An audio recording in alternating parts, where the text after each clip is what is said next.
In a nutshell मैं फिर से सारे जो मैंने बातें करी उसको समराइज कर रहा हूँ फटाफट। जो इंजेक्शन का असर है वो 4 घंटे तक रहेगा, उसके बाद उसका असर खत्म हो जाएगा। धीरे धीरे करके पूरा वेव ऑफ हो जाने वाला है, परेशानी की कोई बात नहीं है। जो आपको पट्टी लगा कर दी गई है, दांत दांत निकला है उस जगह पे, उसे 1 से 2 घंटे दबा के रखें। 1 घंटे बाद उसको निकाल के धीरे से साफ हाथ से बाहर फेंक दीजिए।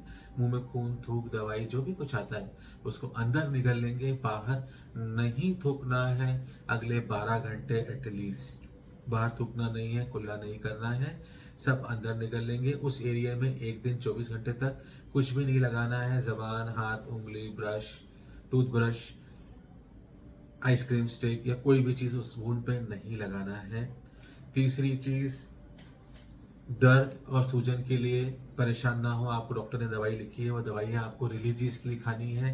किसी प्रकार की कोई भी तकलीफ हो तो आप अपने डॉक्टर को दिखाएं जा करके वापस से, और उनसे कंसल्ट करें, अपने मन से कोई भी चीज ना करें। Hi, I am Dr. Vipul Joshi.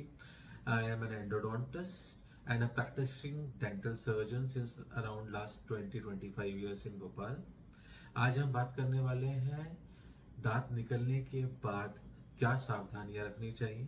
Rather दांत निकलने के बाद के इंस्ट्रक्शंस जो मैं अपने पेशेंट्स को देता हूं कि क्या करना है क्या नहीं करना है, इस बारे में।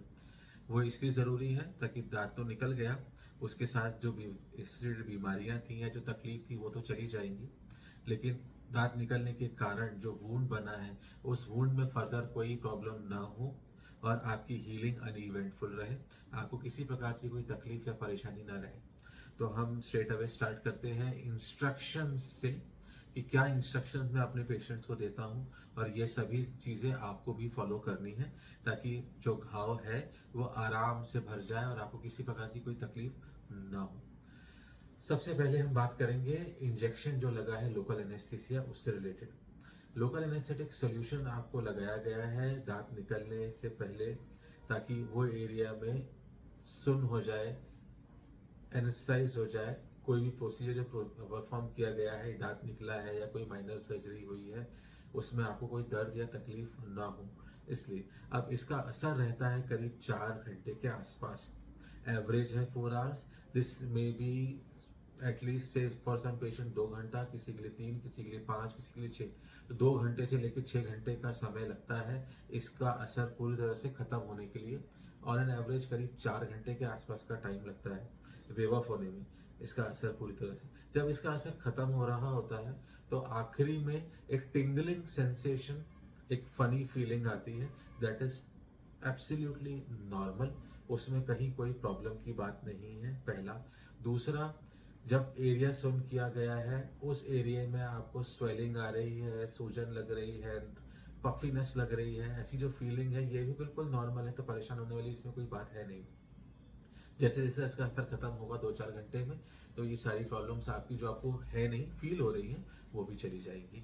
तो एनेस्थीसिया का असर रहता है करीब 4 घंटे, जो कि फेवरेबल है, ताकि दांत निकलने के बाद वूंड जो आपका सेटल हो रहा है, ब्लीडिंग रुक रही है, आप घर जा रहे हैं, सेटल होंगे, दवाई खाएंगे, उसका असर स्टार्ट हो, उन सब चीज़ों में भी उतना समय करीब लग जाता है। तो 4 hours is a fair enough time, ये ज़्यादा नहीं। कुछ पेशेंट्स कंप्लेन करते हैं कि 4 घंटे तक इतना सुन क्यों रखना है, तो वो ज़रूरी होता है। कुछ प्रोटोकॉल्स हैं जिनको फॉलो करना रहता है। तो एनेस्थीसिया का टाइम वुड बी 4 आवर्स, 4 से 6 घंटे में उसका असर धीरे धीरे खत्म हो जाएगा, पहली चीज़। दूसरी चीज़, जब तक इंजेक्शन का असर है, जब तक सुन किया हुआ है वो एरिया और आपको एनेस्थीसिया फील हो रहा है, तब तक आपको दो चीज़ों का ख्याल रखना है। पहली चीज़, आपको कुछ खाना नहीं है, कुछ चबाना नहीं है। अवॉइड करें कुछ भी ऐसी चीज़ जो कि च्यू करनी पड़े, क्योंकि आपका वो एरिया एनेस्थेसाइज्ड है। आप अगर च्यू करेंगे तो टंग, चीक्स, जबान, मसूड़े, गाल, होंठ, ये कट जाएंगे, चब जाएंगे, आपको पता भी नहीं पड़ेगा। जब इसका असर खत्म होगा तो फिर दर्द होगा, तकलीफ होगी, आपको समझता है। तो कुछ चबाना नहीं है, बाइट नहीं करना है, च्यू नहीं करना। अगर कुछ खाना बहुत ज़रूरी है तो आप ऐसी चीज़ें लें जो इजी टू सॉलो हो, फॉर एग्जाम्पल आइसक्रीम। मैं आइसक्रीम को रिकमेंड नहीं कर रहा हूँ, मैं एक एग्जाम्पल दे रहा हूँ आइसक्रीम का। Something which is easy to swallow, जिसमें आपको कुछ बाइट ना करना पड़े, ऐसी चीज खाएं अगर खाना जरूरी है तो। Otherwise avoid eating anything. पहली चीज खाना नहीं। दूसरी चीज, जब तक एनेस्थीसिया का असर है ज्यादा बोले नहीं, क्योंकि बोलने में भी हमको ये सारी चीजें मूव करनी पड़ती हैं और कुछ भी चोट लगने के चांसेस हैं। वैसे भी किसी जगह चोट लगी है या किसी जगह कोई घाव है तो उस जगह को हमको रेस्ट देना चाहिए। तो it's better to keep quiet, be in silence for at least 4 hours, जब तक इंजेक्शन का असर है। कम बोलें, आराम करें और कुछ खाएं चबाए ना, जब तक इंजेक्शन का असर है, जब तक स्ट्रिक्टली। उसके बाद फिर धीरे धीरे अपनी लाइफ में नॉर्मल आएंगे। अभी मैं एनेस्थीसिया से रिलेटेड बात कर रहा था। Secondly, this was about anaesthesia. Don't chew, don't speak much, it's okay, normal to drink and eat things which are easy to swallow. Drink means drink water और juices, ठीक है। सेकंड, दांत निकला है या सर्जरी हुई है, उस जगह पर एक वूंड है, घाव है, उस घाव से रिलेटेड कुछ इंपॉर्टेंट इंस्ट्रक्शंस जो आपको स्ट्रिक्टली रिलीजियसली फॉलो करने हैं, ठीक है। पहला, दांत जहां निकला है वहां पर आपको एक गॉज पट्टी दवाई की लगा कर दी है, उसको आपको एज इट इज बाइट करके रखना है for at least of 40 minutes and at max of 2 hours. रात भर, दिन भर, 24 घंटे वो गॉस को दबा के रखने की जरूरत नहीं है, उससे कुछ फायदा नहीं होगा।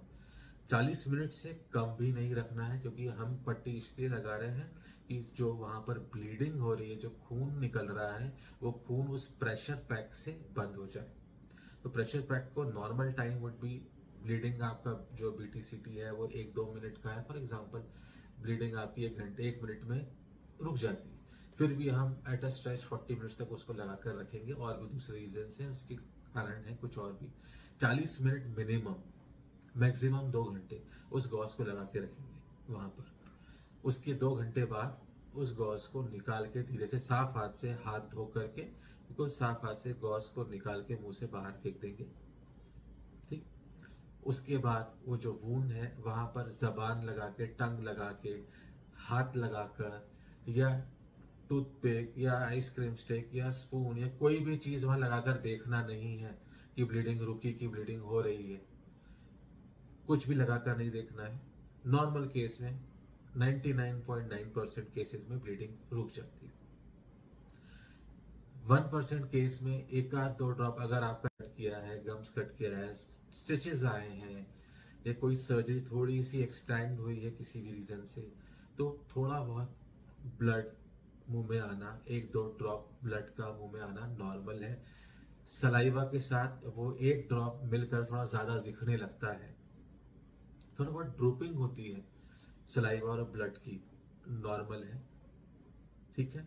बहुत ज्यादा ब्लड आ रहा है तो ऑब्वियसली कंसर्न है। थोड़ा बहुत 1-2 ड्रॉप ब्लड अगर आ रहा है तो इट्स ओके, कोई प्रॉब्लम की बात नहीं है। वो भी 1% केस का बता रहा हूँ, 90%, 99% केस में तो वो भी नहीं होता। तो गॉस को 40 मिनट से लेकर 2 घंटे तक दबा के रखना है, साफ हाथ से उसको निकालकर बाहर फेंक देना है। और फिर कोई भी चीज को उस वुंड पे टच करके नहीं देखना है। पहला गॉस का, अगर गॉस हटाने के बाद 1-2 ड्रॉप ब्लड जो मैंने बताया उससे ज्यादा ब्लड आ रहा है तो क्या करें। अगर आपको लगता है कि आपको ज्यादा ब्लड आ रहा है, उससे ज्यादा, तो आप अपने डॉक्टर को कंसल्ट करें। डॉक्टर से कंसल्ट नहीं कर पा रहे, कांटेक्ट नहीं कर पा रहे किसी कारण से, तो एक चीज होती है टी बैग, चाय के बैग्स आते हैं जो अपन पानी में डिप करके टी बनाते हैं, तो वो टी बैग को पहले पानी में डिप कर लें थोड़ी देर गर्म पानी में, वो थोड़ा सॉफ्ट हो जाए, फिर उस टी बैग को आप सॉकेट के ऊपर बाइट करके रख सकते हैं। चाय में टैनिन्स होते हैं जो कि ब्लीडिंग कंट्रोल करते हैं। तो टी बैग लें और टी बैग को रखें। टी बैग नहीं है तो कोई भी साफ कपड़ा, कॉटन नहीं यूज करना है, कोई भी साफ रुमाल, साफ कपड़ा लें और उसको बाइट कर लें और फिर डॉक्टर से कांटेक्ट करने की कोशिश करें, डॉक्टर से मिलें, वो फिर फर्दर देखकर बताएंगे क्या करना है। ये उस केस में जब ब्लीडिंग नहीं रुक रही, बहुत ज्यादा हो रही है तो आइडियली रुक जाएगा, हो जाएगा। ठीक।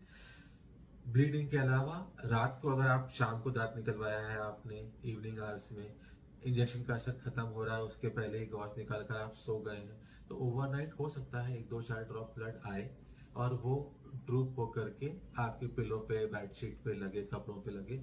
वो आप अवॉइड करना चाहते हैं तो एक कपड़ा लगा करके फिर सो। ठीक है, दैट इज, मैं कह रहा हूं फिर से, few drops is okay, but excessive bleeding नहीं होना चाहिए। हो तो टी बैग और cloth and contact your doctor. This is was about the Gauss pack.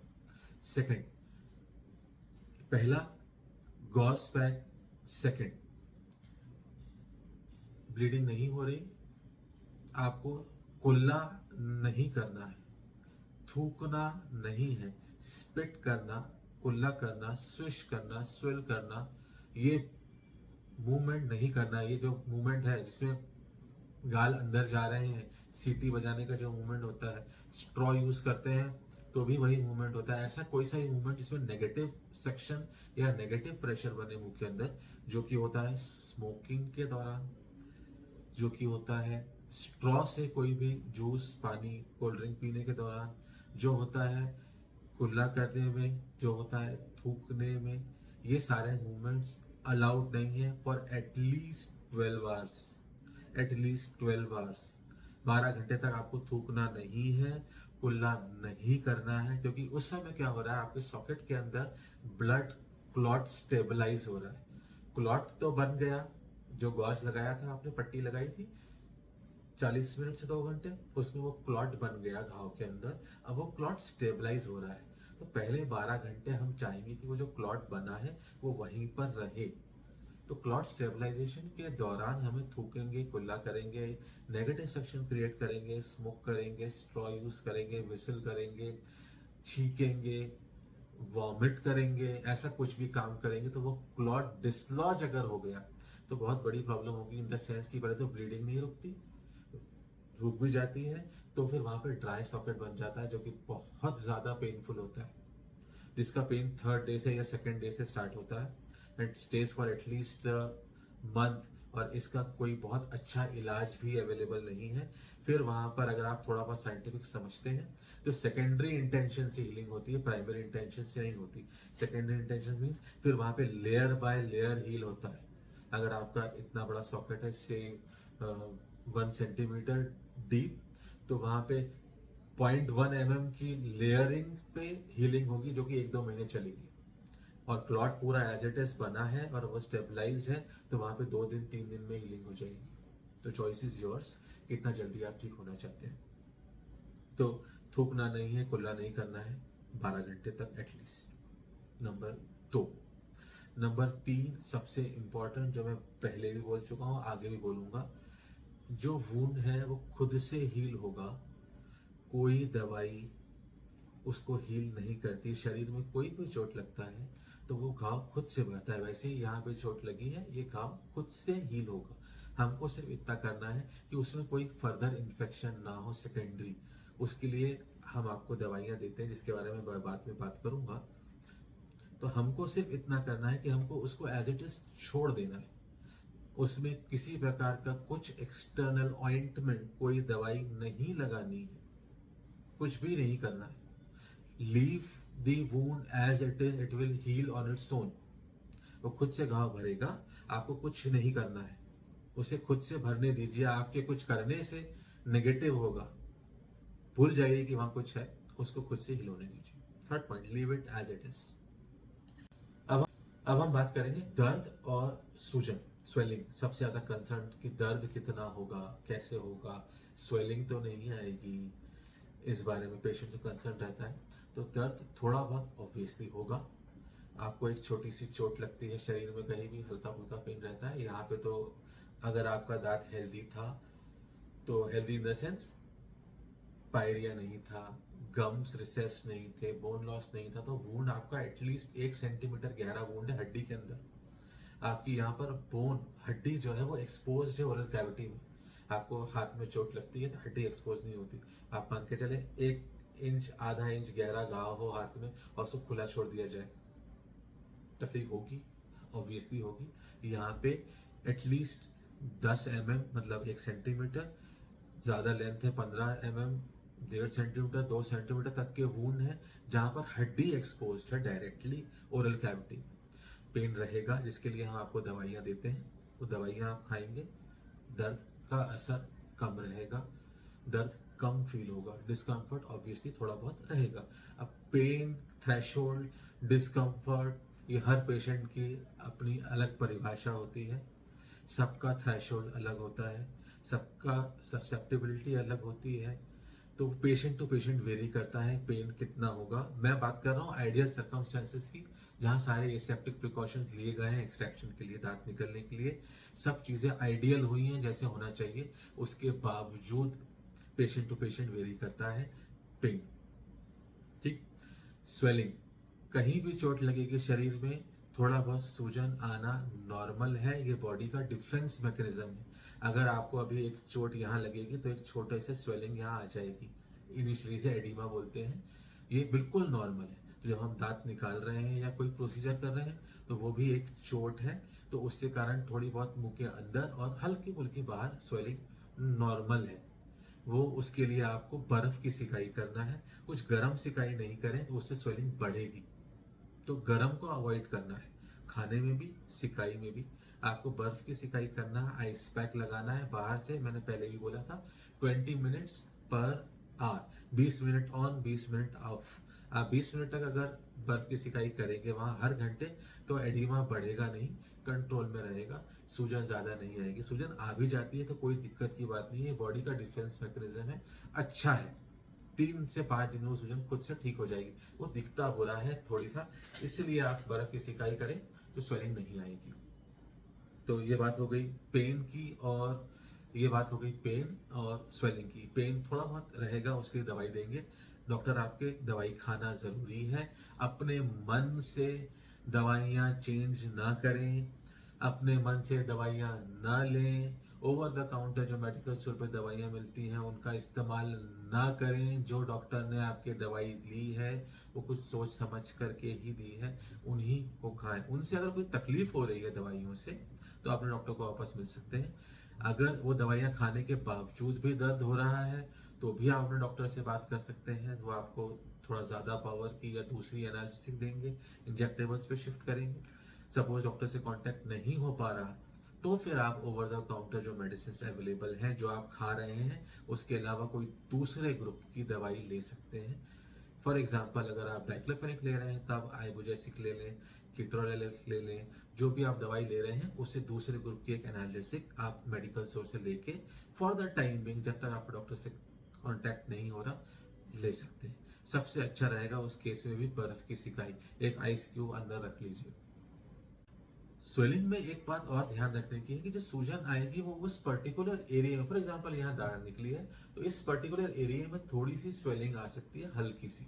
अगर ये स्वेलिंग ये ऊपर भी जा रही है, पीछे भी जा रही है, आगे भी जा रही है, ऊपर का दांत निकला है तो ये पूरा बड़ा एरिया इन्वॉल्व हो रहा है, से 1 इंच से ज्यादा का एरिया अगर इन्वॉल्व है, मतलब वो फेशियल स्पेस इन्फेक्शन हो रहा है, फिर आपको तुरंत में डॉक्टर को दिखाने की जरूरत नहीं है, वो नॉर्मल नहीं है। एक्स्ट्रा ओरल स्वेलिंग सूजन ज्यादा नॉर्मल नहीं है, उसके लिए आपको डॉक्टर को दिखाना पड़ेगा, वो रीजन देख के डायग्नोस करके आपको ट्रीटमेंट बताएंगे, उसके लिए डॉक्टर को दिखाना। हल्की फुल्की सूजन नॉर्मल है, ठीक है, 1 इंच से ज्यादा की सूजन नॉर्मल नहीं है, नॉर्मल है, इट्स अ कॉम्प्लिकेशन एक्सट्रैक्शन का that can be treated, but आपको उसके लिए डॉक्टर को मिलना पड़ेगा।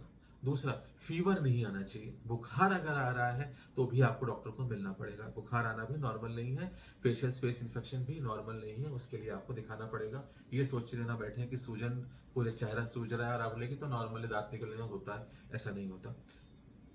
Extra oral swelling of more than 1 inch in size, 1 inch in size, you need to see your doctor. अब आखिरी चीज मोस्ट इंपॉर्टेंट, सबसे ज्यादा पूछी जाती है, क्या खाएं और क्या ना खाएं।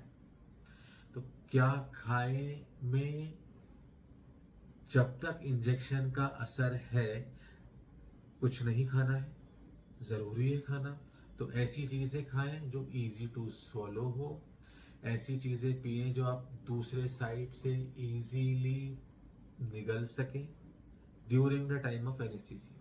अब इंजेक्शन का असर खत्म हो गया, अब क्या खाएं?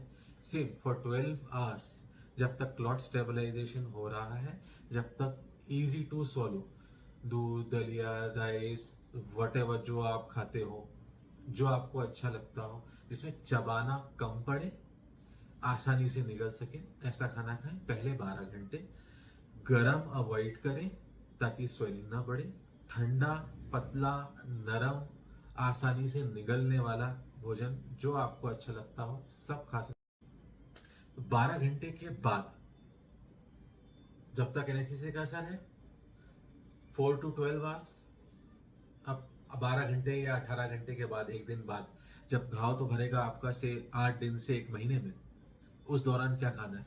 बैलेंस डाइट, सारे माइक्रो न्यूट्रिएंट्स, सारे विटामिन, ऐसा खाना खाएं जिसमें अच्छा प्रोटीन ज़्यादा हो, फाइबर ज़्यादा हो, सारे विटामिन हो। जनरली डॉक्टर आपको एक मल्टीविटामिन प्रिस्क्राइब करते हैं ताकि हीलिंग में कहीं दौरान किसी प्रकार का कोई विटामिन की डेफिशिएंसी ना रहे। स्टिल आप अपने खाने में सारी चीज़ें शामिल करें, सारे कलर्स शामिल करें, उसके बारे में अपन अलग वीडियो बनाएंगे। अभी इतना माने, जो नॉर्मल खाना खाते हैं सब खाइए, कोशिश करें जितनी ज़्यादा वैरायटी खा सके उतनी ज़्यादा वैरायटी का खाना खाएं, एक बैलेंस डाइट लीजिए। नॉर्मल खाना जो आप खाते हैं वो खाएं, गरम भी खा सकते हैं, चबा भी सकते हैं, सब कुछ नॉर्मल। 12 घंटे के बाद कोई आपके ऊपर बंदिश नहीं है, आपको जो खाना है आप खा सकते हैं। गरम चाय पीजिए, गरम पानी पीजिए, गरम खाना खाइए, जितना चबाना है उतना चबाइए, जो चबाना है वो चबाइए, सब खाइए, एवरीथिंग सब खा सकते हैं, फुल स्टॉप। अब इसमें एक थोड़ी सी कंट्रोवर्सी है। कंट्रोवर्सी यह है कि कुछ चीजें, कुछ डॉक्टर्स ऐसा बोलेंगे आपको कि जो आयुर्वेदिक, यूनानी, होम्योपैथिक या हमारे बड़े बुजुर्ग पुराने लोग बोलते थे कि कुछ चीजें नहीं खाना है, ऐसे खट्टा नहीं खाना है, कुछ चीजें होती है जो बादी करती हैं वो नहीं खाना है। किसी भी लिटरेचर में ये नहीं लिखा कि आपको खट्टा नहीं खाना या अचार नहीं खाना, पिकल्स, अचार नहीं खाना, या मसाले नहीं खाना, या बादी वाली चीजें नहीं खाना, ऐसा कहीं नहीं लिखा है। आयुर्वेदिक में, आयुर्वेद जो मानते हैं, यूनानी जो मानते हैं, होम्योपैथ्स जो मानते हैं, वहाँ काफ़ी रिस्ट्रिक्शंस होती हैं कि ये खाना और ये नहीं खाना। मैं एविडेंस बेस्ड मेडिसिन को मानता हूँ। मैं अपने किसी पेशेंट को किसी भी चीज़ को खाने का मना नहीं करता। आप अगर किसी पैथी में विश्वास रखते हैं, फॉर एग्जाम्पल आयुर्वेद वगैरह, तो आप ना खाएं, वो आपकी चॉइस है, मेरे को उसमें भी प्रॉब्लम नहीं है। But I want my patient to eat a healthy balanced diet. आपको उसमें से कुछ एक्सक्लूड करना है, that is for you to exclude. I am not going to suggest you कि आप खट्टा मत खाइए। मेरे हिसाब से तो खट्टे में विटामिन सी होता है, सिट्रस फ्रूट्स में, वो बहुत इंपॉर्टेंट है, जरूरी है आपके वुंड हीलिंग में। तो that is your choice. For my point of view, you can eat anything and everything on this planet which is healthy, which is healthy. ठीक है, सब खाइए, बैलेंस डाइट लीजिए। कंट्रोवर्सी मैंने आपको बता दी।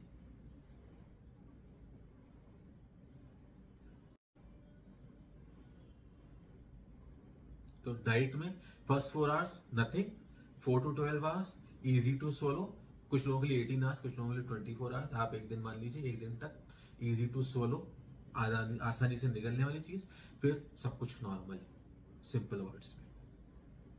ठीक, इतने सारे प्रिकॉशंस हैं, ये आपको अच्छे से मानने हैं। ये प्रिकॉशंस नहीं, ये इंस्ट्रक्शंस हैं। ये आपको सारी बातें माननी है अगर आप चाहते हैं कि किसी प्रकार की कोई तकलीफ आपको आगे ना हो। इनके अलावा भी कहीं कोई प्रॉब्लम हो तो आप अपने डॉक्टर से मिलिए, अपने डेंटिस्ट से मिलिए, उनसे पूछिए, उनकी बात मानिए और किसी की नहीं। उनसे नहीं कांटेक्ट हो पा रहा तो एक फिजिशियन से, किसी भी मेडिसिन या डॉक्टर जिनको आप दिखाते हैं, किसी भी डॉक्टर से मिले, उनसे समझ लें। अपने मन की अभी मत कीजिए जब तक वो हील हो रहा है। एक बार हील हो जाए, then it's up to you. I will sum up in a nutshell. मैं फिर से सारे जो मैंने बातें करी उसको समराइज कर रहा हूँ फटाफट। जो इंजेक्शन का असर है वो 4 घंटे तक रहेगा, उसके बाद उसका असर खत्म हो जाएगा। धीरे धीरे करके पूरा वेव ऑफ हो जाने वाला है, परेशानी की कोई बात नहीं है। जो आपको पट्टी लगा कर दी गई है, दांत दांत निकला है उस जगह पे, उसे 1 से 2 घंटे दबा के रखें। 1 घंटे बाद उसको निकाल के धीरे से साफ हाथ से बाहर फेंक दीजिए। मुंह में खून, थूक, दवाई जो भी कुछ आता है उसको अंदर निगल लेंगे, बाहर नहीं थूकना है। अगले 12 घंटे एटलीस्ट बाहर थूकना नहीं है, कुल्ला नहीं करना है, सब अंदर निगल लेंगे। उस एरिया में एक दिन 24 घंटे तक कुछ भी नहीं लगाना है, जबान, हाथ, उंगली, ब्रश, टूथब्रश, आइसक्रीम स्टिक या कोई भी चीज उस वुंड पे नहीं लगाना है। तीसरी चीज, दर्द और सूजन के लिए परेशान ना हो, आपको डॉक्टर ने दवाई लिखी है, वो दवाइयाँ आपको रिलीजियसली खानी है। किसी प्रकार की कोई भी तकलीफ हो तो अपने डॉक्टर को दिखाएं जा करके वापस से, और उनसे कंसल्ट करें, अपने मन से कोई भी चीज ना करें।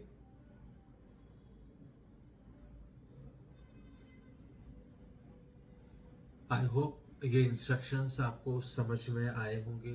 अगर आपको लगता है कि कोई प्रॉब्लम है, इसके बावजूद भी कोई डाउट्स हैं, तो आप अपने डॉक्टर से पूछ सकते हैं। ये सारे कॉमन मिस प्रॉब्लम्स हैं, कॉमन इंस्ट्रक्शंस हैं जो मैंने आपको दिए हैं। इसके अलावा भी कोई तकलीफ है, कोई प्रॉब्लम है, तो आप मुझसे नीचे कमेंट करके पूछ सकते हैं। बातें समझ में ना आई हो तो एक बार फिर से वीडियो को देख लीजिए, बार बार देख लीजिए जब तक ये चीज़ें याद ना हो जाएं, क्योंकि ये बहुत इम्पोर्टेंट है। इस घाव को संभालना, इस घाव का देख रेख करना आपके लिए बहुत ज़रूरी है। ये एक ओपन वुंड है जो कि मुंह के अंदर है, जहाँ पानी भी जाएगा, खाना भी जाएगा, सलाइवा भी जाएगा। इसको अच्छे से हील होने के लिए ये सारे इंस्ट्रक्शंस बहुत ज़रूरी हैं।